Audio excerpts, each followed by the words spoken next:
আমি এই আন্দোলনে চোখ হারাইছি, আমার শরীরে এখনো প্রায় 72টার মতো ছড়াগুলি লেগে আছে। আমার লাল পিছিয়ে ছিল এটা, আমার লাল পিছিয়ে ধরা যাক একজন মায়ের দুই সন্তান, একজন ৩০ বছরের প্রাপ্তবয়স্ক যে দীর্ঘদিন ধরে এই পৃথিবীতে টিকে আছে, লড়ছে, ঘাম জড়াচ্ছে, রাতের ঘুম হারাম করছে শুধু নিজের ন্যায্য অধিকার একবেলার খাবারের জন্য। আর অন্যজন, সে এখনো মায়ের গর্ভে আলো দেখেনি, পৃথিবীর মাটি ছুঁয়নি, শ্বাস পর্যন্ত নেয়নি, জীবন তার এখনো অনাগত। কিন্তু মা বললেন, যে সন্তান পৃথিবীতে আছে, বহুদিন ধরে লড়াই করে যাচ্ছে তার ন্যায্য অধিকার একবেলা খাবারের জন্য, তাকে আমি খাবার দেব না, বরং যে সন্তান এখনো পৃথিবীতে আসেনি সেই অনাগত সন্তানই আগে খাবে, তার জন্যই খাবার রিজার্ভ থাকবে। ভাবছেন এটাও কি সম্ভব? একজন জীবিত সংগ্রামী সন্তানের মুখে খাবার তুলে না দিয়ে একজন অনাগত সন্তানের জন্য খাবার সংরক্ষণ করে রাখা হচ্ছে। এ কেমন মাতৃত্ব! হ্যাঁ, এটাই আজকের বাস্তবতা। আজকের গল্পে ৪৩তম বিসিএস নন ক্যাডাররা যেন সেই ৩০ বছরের সন্তান, সব যোগ্যতা অর্জিত, সব মানদণ্ডে উত্তীর্ণ, সব প্রমাণিত। তবুও তাদের বলা হচ্ছে, এই অধিকার তোমার প্রাপ্য নয়। অপেক্ষা করো, যারা এখনো জন্মই নেয়নি, সেই অনাগতরাই, অর্থাৎ যারা এখনো পরীক্ষায় অংশগ্রহণই করেনি, তারাই আগে সুযোগ পাবে, তাদের জন্যই সব রিজার্ভ থাকবে। বিসিএস ইতিহাসে এমন অবিচার শুধু বেদনাদায়ক নয়, বরং এক নিষ্ঠুর নির্মমতা, যেখানে মেধা আর পরিশ্রমকে অপেক্ষা নামক কবরস্থানে সমাহিত করা হচ্ছে, আর ন্যায্য অধিকারকে গর্ভাবস্থায় করা হচ্ছে বন্দী। আমার লাল পিছিয়ে ছিল এটা, আমার লাল পিছিয়ে ৪৩তম বিসিএস নন ক্যাডাররা আজ শুধু আর চাকরি চায় না, তারা চায় এমন এক রাষ্ট্র যেখানে যোগ্যতা অপেক্ষার দাস হয়ে থাকবে না, যেখানে মা সব সন্তানকে সমানভাবে ভালোবাসবে, যেখানে অনাগত আর অপেক্ষমান শব্দগুলোর কোনো স্থান থাকবে না। ৪৩তম বিসিএস নন ক্যাডার প্রার্থীরা অভিযোগ করে বলেন, তাদেরকে ফ্যাসিস্টের দোসর ট্যাগ দেয়া হচ্ছে। একই সাথে তারা বলেন, ২৩-এর বিধির কারণে তাদের নিয়োগ আটকে আছে। ৪৩তম বিসিএস সেই স্বৈরাচারের আমল থেকে লড়াই সংগ্রাম করে চলে আসছে আজ পর্যন্ত। সেই স্বৈরাচারের যদি ভিত নরম করার ভিত্তির যে কাঁপুনি দেওয়া শুরু করতে সেটা ৪৩তম বিসিএসই করছিল। এবং বর্তমানে যে পিএসসির যারা বসে আছেন, তারা যে নতুনভাবে নিয়োগ করে পারছেন এবং তাদেরকে যে পতন ঘটেছে পূর্ববর্তী বিসিএসে, সেটাও আসলে করছিলেন ৪৩তম বিসিএসই। এখন হচ্ছে ডক্টর মোহাম্মদ ইউনূসের যে দেশ গড়ার যে প্রত্যয় ছিল, সেখানে তিনি বলেছিলেন যে আমাদের দেশ গড়ার প্রত্যয় হবে মেধা, যোগ্যতা, স্বচ্ছতা এবং দ্রুত নিয়োগ বিধি। বিসিএস নন ক্যাডার থেকে নিয়োগের কার্যক্রম শুরু হয় বেসিক্যালি ২৮তম বিসিএস থেকে। উদ্দেশ্য ছিল মেধা এবং স্বচ্ছতার ভিত্তিতে নিয়োগ কার্যক্রমকে সম্পন্ন করা। দ্বিতীয়ত হলো দ্রুততর সময়ের মধ্যে আমরা যাতে গুণগত মানসম্মত প্রার্থীকে সরকার সিলেক্ট করতে পারে। আর তৃতীয়ত হলো ব্যয় সংকোচন এক নীতি।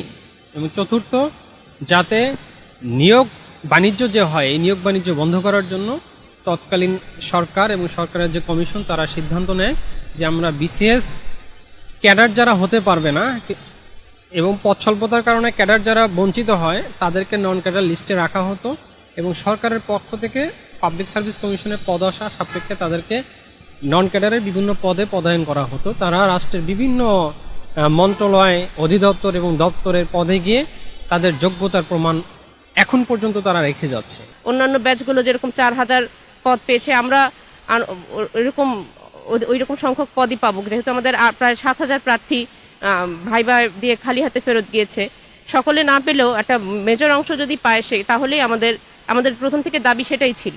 আর এটাকে বলা হচ্ছে স্বৈরাচারের দোসর বিসিএস। আমি তো বলবো, তাহলে যদি আমরা স্বৈরাচারের দোসর হয়ে থাকি বা ওই আমলের বিসিএস বা প্রশ্ন ফাঁসের বিসিএস আমলের হয়ে থাকি, তাহলে যারা ওখান থেকে ক্যাডার হয়েছে তারা তো অলরেডি সার্ভিসে আছে, তারা তো স্বৈরাচারের দোসর। আমরা নন ক্যাডার প্রত্যাশী ৪৩তম চরম বৈষম্যের শিকার হয়েছি পূর্বের সরকারের দ্বারা, এবং ওই সরকারের যে বড় জায়গা PSC, Bangladesh public service commission দ্বারা সবচাইতে বৈষম্যের শিকার আমরা ৪৩তম বিসিএস নন ক্যাডাররা। স্বৈরাচার সরকার পালানোর পরে আমরা ভেবেছিলাম যে আমাদের হয়তো এখন পথ খুলে যাবে। তো তখনও কিন্তু আমাদের আন্দোলন চলমান এবং আমরা ওই সরকারের আমলে, তৎকালীন সরকারের আমলেও কিন্তু আমরা হাইকোর্ট থেকে রায় পেয়েছিলাম আমাদের পক্ষে। সেটা এখনো সুপ্রিম কোর্টে চেম্বার আদালতে সর্বশেষ আছে আর কি। ক্যাডার হলো স্বপ্ন আর নন ক্যাডার হলো বাস্তবতা।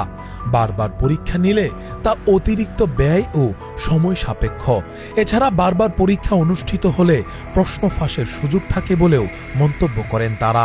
ফ্যাসিস্টের আন্দোলনে গুরুত্বপূর্ণ ভূমিকা এবং চক্ষু হারানো জসিম বলেন, আমরা ফ্যাসিবাদের দোসর হলে ফ্যাসিস্ট হাসিনার সময়ে যতগুলো বিসিএস অনুষ্ঠিত হয়েছে তারা সবাই ফ্যাসিস্ট হাসিনার দোসর। এই বিসিএস যারা আছে তারা আগের সরকারের পৃষ্ঠপোষক বা আগের সরকারের সুবিধাভোগী বা আগের সরকারের সাথে লেয়াজও আছে এইরকম। কিন্তু এই ব্যাপারটাকে যদি উল্লেখ করা হয়, যদি সেটাই হয়, তাহলে তো 44 বিসিএস নিছে আগের সরকার, প্রিলিমিনারি নিছে, 45 বিসিএস এর প্রিলিমিনারি, 46 বিসিএস এর প্রিলিমিনারি আগের সরকার নিছে, তাহলে সেগুলো বাতিল করে দেওয়া হোক। আমাকে যদি স্বৈরাচারের দোসর বলে বা আমাদেরকে যদি স্বৈরাচারের দোসর বলে 43 বিসিএস এর যারা, তাহলে আমাদের কেন, আমরা যদি তাই হতাম তাহলে তো আমরা ক্যাডার পাইতাম। তো আমি সেই ওই সময় বৈষম্যের শিকার, আমি এই আন্দোলনে চোখ হারাইছি, আমার শরীরে এখনো প্রায় 72টার মতো ছাড়াগুলি লেগে আছে, 86টা লাগছিল। আমি এক চোখে দেখতে পারতেছি না, আমি লিখতে পারি না, পড়তে অসুবিধা হয়। তো এই আহত হওয়ার পরে, এই রকম স্যাক্রিফাইসের পরেও যদি আমাদের এই ট্যাগ শুনতে হয় বা এই ট্যাগের জন্য আমাদের বৈষম্যের শিকার হতে হয়, এটা তো আসলে ওই যে বললাম জুলাইয়ের সাথে বেইমানি। 43তম বিসিএস নন ক্যাডারের অতিচাচিত সার্কুলার প্রকাশের বিষয়ে বাংলাদেশ সরকারি কর্ম কমিশনে যোগাযোগ করা হলে জানানো হয়, 2023 সালের নন ক্যাডার পদে নিয়োগের জন্য বিধি সংশোধন খসড়া জনপ্রশাসন মন্ত্রণালয় থেকে প্রধান উপদেষ্টা দপ্তরে পাঠানো হয়েছে। বর্তমানে তা অনুমোদনের অপেক্ষায় রয়েছে। কমিশন সূত্রে জানা যায়, 2023 সালের 14 ডিসেম্বর নন ক্যাডারের 1342 পদে বিজ্ঞপ্তি প্রকাশ করা হলেও যোগ্য প্রার্থী না থাকায় 646 জনকে সুপারিশ করা যায়নি এবং উত্তীর্ণ প্রার্থীদের তালিকাও প্রকাশ করা হয়নি। তবে বিগত ফেব্রুয়ারি মাসে কর্ম কমিশন ও জনপ্রশাসন মন্ত্রণালয়ের মধ্যে আদান প্রদান হওয়া চিঠিপত্রে দেখা যায়, 43তম বিসিএস পরীক্ষায় উত্তীর্ণ হলেও পদ স্বল্পতার কারণে বিপুল সংখ্যক প্রার্থী ক্যাডার পদ থেকে বঞ্চিত হন এবং নন ক্যাডার পদেও সুপারিশ পাননি। এ পরিস্থিতি বিবেচনায় এবছরের 27 ফেব্রুয়ারি জনপ্রশাসন মন্ত্রণালয় সরকারের বিভিন্ন মন্ত্রণালয় ও বিভাগের 58 জন সচিবের কাছে নন ক্যাডার নিয়োগযোগ্য শূন্য পদের অধিযাচন চেয়ে চিঠি পাঠায়। পরবর্তীতে বিভিন্ন দপ্তর এবং অধিদপ্তর জরুরি ভিত্তিতে শূন্য পদের তথ্য পাঠালে মন্ত্রণালয়ের নিয়োগ, পদোন্নতি ও প্রেষণ অনুবিভাগের নবনিয়োগ শাখা 7 মে নবম থেকে 12তম গ্রেডের মোট 8501টি শূন্যপদ সুপারিশের উদ্দেশ্যে সরকারি কর্ম কমিশনে চিঠি প্রেরণ করে। কিন্তু সার্কুলার প্রকাশের পূর্বে কমিশন 2023 সালের নন ক্যাডার বিধি সংশোধন প্রয়োজন বলে উল্লেখ করেন। সেই অনুযায়ী নন ক্যাডার পদে নিয়োগ বিশেষ বিধিমালা 2025 জনপ্রশাসন মন্ত্রণালয়ে পাঠানো হয়। কয়েক দফা প্রক্রিয়া শেষে খসড়াটি প্রধান উপদেষ্টা দপ্তরে অনুমোদনের অপেক্ষায় রয়েছে প্রায় 3 মাস ধরে। এমন দেরি হওয়ায় সুপারিশ প্রত্যাশী প্রার্থীরা লাগাতার কর্মসূচির মাধ্যমে উদ্বেগ ও ক্ষোভ প্রকাশ করেছেন। নন ক্যাডারদের নিয়োগে জটিলতা এবং সময় ক্ষেপণ কতটা যৌক্তিক, এ বিষয়ে জানতে চাইলে ঢাকা বিশ্ববিদ্যালয়ের অধ্যাপক মুজিবুর রহমান বলেন, সরকারের বিভিন্ন জায়গায় লক্ষ লক্ষ পদ খালি, এই লক্ষ লক্ষ পদ খালি রেখে আপনি আবার আমার প্রায় কোটি মানুষকে বেকার রাখতেছেন কেন? যেগুলো খালি এগুলো ফিল আপ করতেছেন না কেন? এখন যারা রেডি আছে, গভর্নমেন্ট যদি মনে করে যে আমরা এখানে তারা লিখিত এবং মৌখিক পরীক্ষা তারা উত্তীর্ণ হয়েছে, তাদের একটা সিরিয়াল আছে, যে সিরিয়াল অনুযায়ী যদি 6000 হয়ে থাকে, যে আমি এখানে 5000কে নিয়োগ দেবো অথবা আমি 6000 নিয়োগ দেবো, আমার তো 50,000 পদ খালি, আমি খালি পদ রাখবো কেন? আমার তো এমনিতেই শিক্ষক শূন্যতা এবং শিক্ষক সংকট আছে। শিক্ষা ব্যবস্থা তো সবচেয়ে বড় প্রাণ হলো শিক্ষক। এই শিক্ষক শূন্যতা দিয়ে, সংকট দিয়ে আমি তো সত্যিকার অর্থে শিক্ষার উন্নয়ন করতে পারবো না।